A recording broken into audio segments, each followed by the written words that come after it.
គ្រឿងអាភ័ព្វជើចាប់ពេញប្រាណព្រោះតែម្ដាយក៏យ៉ាន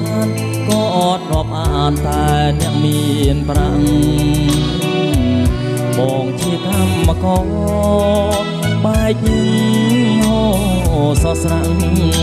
ទំរំតែបានប្រាំងមកដាក់ជាជំនូនស្នេ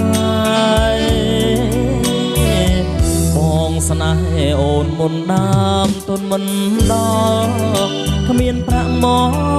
បងកលអង្គុសលម្ដាយអូនកែប្រែព្រមឲ្យនាងក្រគេជាកូនថៅកែផ្ដាច់បងពីមានស្នេហ៍ហើយឌីលជាយ៉ាងអាស្រ័យ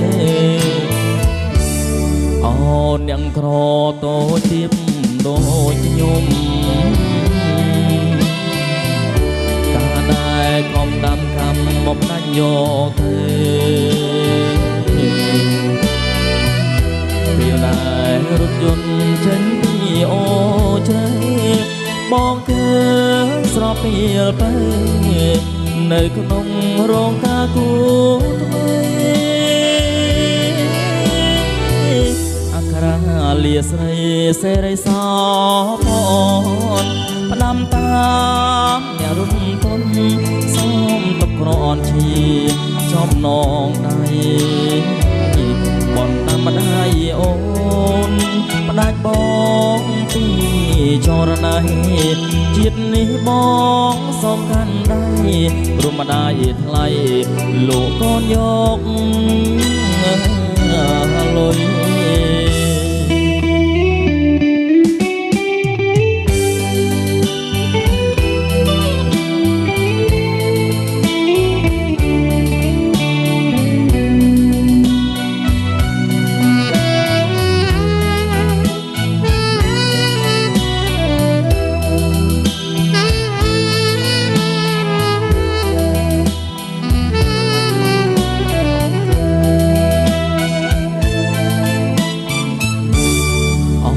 អ្នកក្រតូចទៀតដូចខ្ញុំ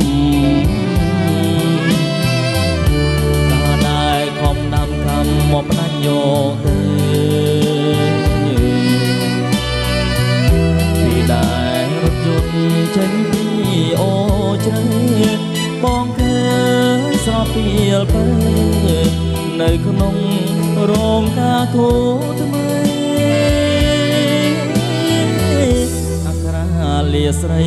សេរីសពនផ្ដាំតា